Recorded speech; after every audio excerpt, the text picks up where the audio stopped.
नमस्कार। मैं अजीत कुमार।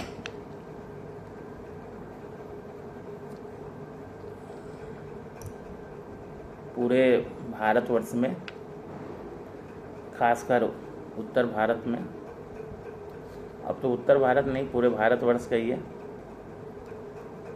छठ पूजा का महापर्व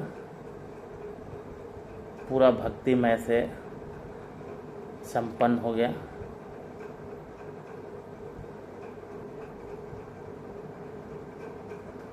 दीपावली के बाद छठ पूजा, पूरा देश एक भक्तिमय वातावरण के रूप में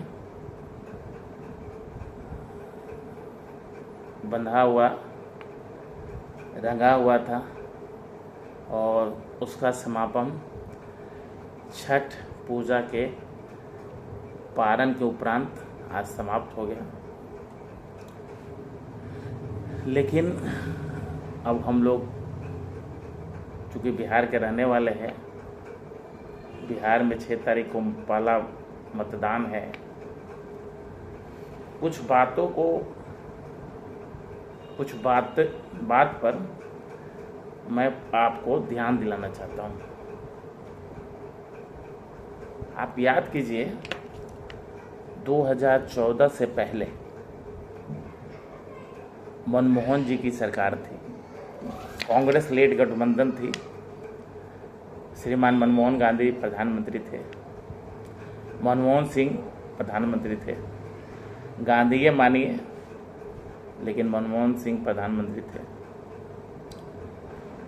जितनी भी आज तक की भ्रष्टम सरकार उनके द्वारा चलाई गई, उसमें से एक था। लेकिन अंत में क्या खेला हुआ? जैसे ही हुआ कि पहले तो नरेंद्र मोदी जी को रोकने के लिए बहुत सा तिरकरम लगाया गया, लेकिन जैसे ही घोषणा हुआ गोवा के अधिवेशन में कि नरेंद्र मोदी जी भाजपा के तरफ से प्रधानमंत्री के उम्मीदवार होंगे, आनंद फानन में पहले तो जो कांग्रेस लेड गठबंधन थी उसने एक अधिनियम पास करा दिया था।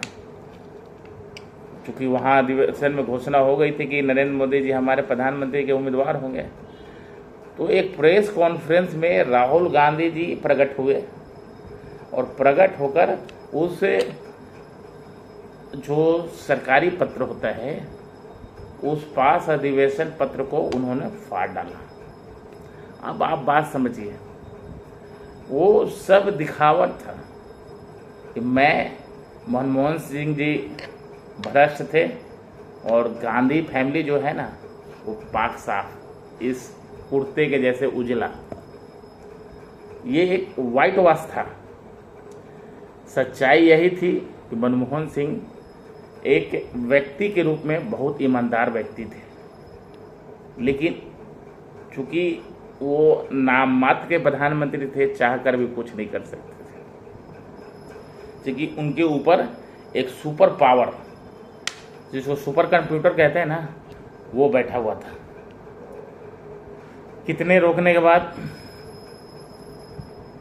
रुके नहीं, थके नहीं। नरेंद्र मोदी जी कम से कम पूरे भारतवर्ष में 350 सभा की और फुल मेजोरिटी बीजेपी को पर्सनल आया, सरकार बनी। उसके बाद तरह तरह की क्योंकि पूरी सिस्टम में तो कांग्रेस घुसी हुई थी, तो अवार्ड वापसी, तो वो वापसी, तो वो धरना, तो ये धरना, तो वैसे करते करते करते करते पूरा तबाह किया लोग।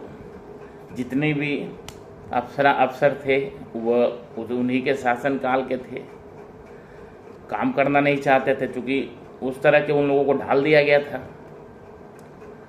लेकिन ये नरेंद्र मोदी ही थे, उस माटी के बने हुए, उस माटी को भी चाक पर पिघलाकर और बर्तन बना दिए। ये मोदी थे। अब वहाँ से आप आइए, बहुत प्रयास करते करते करते काम थोड़ा सा बढ़ा, क्योंकि इस तरह की संरचना थी। अब उन्होंने जो सरकार छोड़ी थी, उस सरकार छोड़ने के बाद हमारे पास सरकार चलाने के पैसे नहीं थे। ये गवर्नमेंट छोड़कर गए थे मनमोहन सिंह जी, बहुत बड़े अर्थशास्त्री थे, बहुत खस्ता हालत था अपना, वहाँ से उन्होंने खींचा। 2019 का इलेक्शन आया। 2019 के इलेक्शन में क्या हुआ? चौकीदार चोर है, नरेटिव गढ़ा गया, चौकीदार चोर है। क्योंकि जनता किस पर ट्रस्ट करती है? नरेंद्र मोदी पर। तो ये लोग समझ गए थे कि मैं 50 पर सिमट गया हूं, मैं एक विपक्ष के नेता भी नहीं बन सकता हूं, तो मैं हमला कहाँ करूं?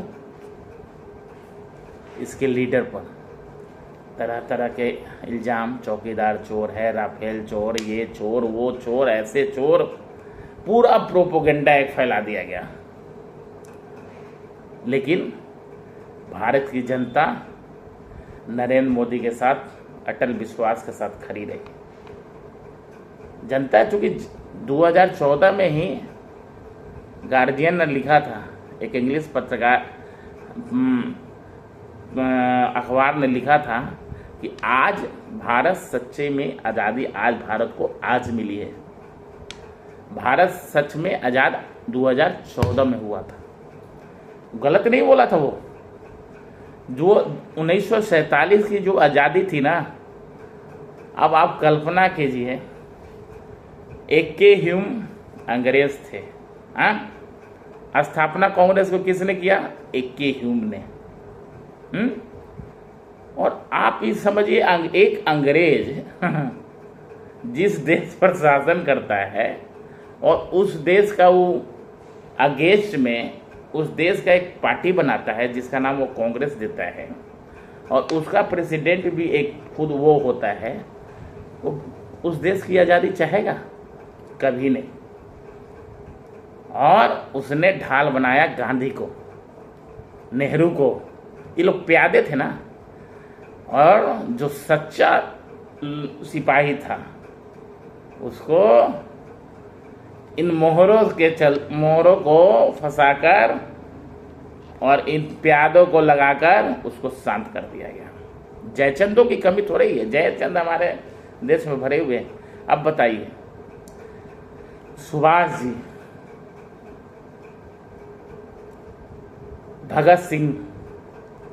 भगत सिंह जी, चंद्रशेखर आजाद जी, खुदीराम बोस जी, लाला लाजपत राय, क्या है? ये लोग आतंकवादी थे। अगर देश के लिए लड़ना आतंकवादी है तो वो लोग सही में आतंकवादी थे। और अगर देश के लिए लड़ना अगर भगत सिंह है तो महात्मा गांधी भी एक आतंकवादी थे। देश के लिए लड़ना अगर आतंकवादी अगर खुदीराम बोस थे तो जवाहरलाल नेहरू भी आतंकवादी थे। जब आतंकवादी की परिभाषा देश स्वतंत्र गुलामी के जंजीरों से अगर लड़ना अगर आतंकवादी की परिभाषा है तो वो गांधी भी आतंकवादी थे, नेहरू भी आतंकवादी थे, पूरा खानदान आतंकवादी था। कोई परिभाषा दो नहीं होता है, क्योंकि भारत देश की आज़ादी के लिए ही सब लोग लड़ रहे थे। आज भगत सिंह 19 साल 20 साल की उम्र में, खुदीराम बोस फांसी पर लड़ गया, किसके चलते? देश की आज़ादी के लिए चलते। आने वाले पीढ़ी हमारा गुलाम ना हो इसके चलते। चाय अंग्रेजों के साथ बैठकर चाय की चुस्की लेने के लिए नहीं। हम तब आज़ाद हुए 2014 में, जो हमारी सरकार बनी, वो उस अंग्रेज अखबार ने सही लिखा कि हमारी आज़ादी आज हम पूर्ण रूपेण से भारत आज़ाद हुआ।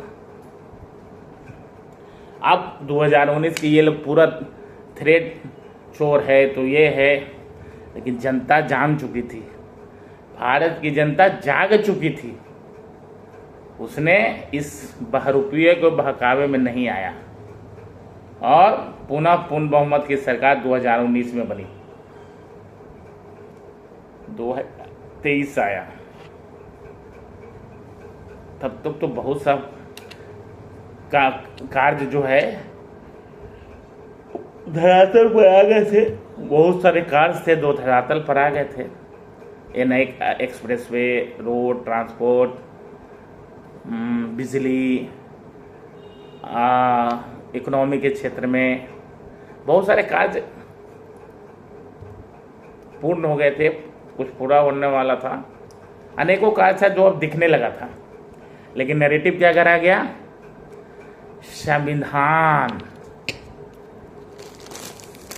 ये बाबा साहब का संविधान, ऐसे ये कॉपी लेकर घूमने चलते गया, ये कॉपी संविधान संविधान संविधान। संविधान का चोरी हो रहा है, हनन हो रहा है। किसके द्वारा? तो प्रधानमंत्री जी के द्वारा। मैं पूछना चाहता हूं कांग्रेस पार्टी से कि सन 1975 में जो आपातकाल आप लोगों ने लगाया, इंदिरा गांधी जी ने लगाया, क्या इस संविधान का हनन नहीं था? अनेक नेताओं को आप लोगों ने जेल में डाल दिया, फांसी पर चढ़ा दिया, कितने हमारे स्वयंसेवकों को आप लोगों ने गायब कर दिया, नाखून उखाड़ दिया। यही नीतीश कुमार जी को, लालू जी को, मुलायम सिंह जी को, सभी लोगों को जेल में ढालकर और कितनी यातनाएं दी, वो कम है क्या? वो संविधान की हत्या नहीं थी। लेकिन चूंकि देश को कमजोर करना था, देश आगे ना बढ़े, इसकी विदेशी एजेंट है सब, देश सच्ची तरह से ना बढ़े, कमीशन आए, इसकी चिंता थी। राफेल की चिंता थी, तो सब जान ही रहा था कि राफेल सही है। लेकिन ये भारत माँ की वीर सपूत जनता जो ये जानती है कि मोदी है तो मुमकिन है, मोदी के पीछे अडिग रहा और फिर एक बार मोदी सरकार, पुनः मोदी सरकार आई। अभी आप देख ही रहे, आज मोदी जी का ही दिन है कि आज हम अमेरिका से आंख में आंख मिलाकर बातें करते। जो नहीं है, जो कहेगा वो हम डील साइन कर देंगे। ये मोदी जी ही हैं जो आंख में आंख मिलाकर बात करते हैं। किसी में है हिम्मत? हुजूरी करते, जी हुजूर, आइए हुजूर। लेकिन ये मोदी ही है जो हमारा सम्मान करेगा, उसके लिए हम सम्मान करेंगे, जो हमारा अपमान करेगा उसके लिए मैं किसी हद तक जा सकता हूं। जो हमारे अस्तित्व को मिटाने की कोशिश करेगा, मैं उस अस्तित्व को पहले ही खत्म कर दूंगा। ना मैं कभी किसी को छूता हूं और ना कोई मुझे छुए। सबका साथ, सबका विकास, इसी विश्वास के साथ नरेंद्र मोदी चलते। भारत का तो हमेशा है, वैसे तो कुटुंबकम, पूरा विश्व हमारा भाई बंधु है। कभी देखे क्या? तो इस भावना से ओतप्रोत होकर मोदी जी चलते हैं। लेकिन अभी देखिए बिहार इलेक्शन आ गया। अब इस बिहार इलेक्शन में नैरेटिव यह गढ़ा जा रहा है, 20 साल शासन लालू जी और राबड़ी जी का रहा है। 20 साल तो नहीं होता है। 20 साल में आप लोग क्या किए?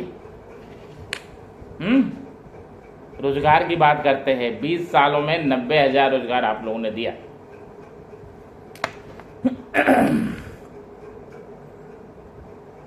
विद्यालय क्या खोले आप लोगों ने? चरवाहा विद्यालय। बात किसका करते हैं तेजस्वी जी? विकास का। अभी आज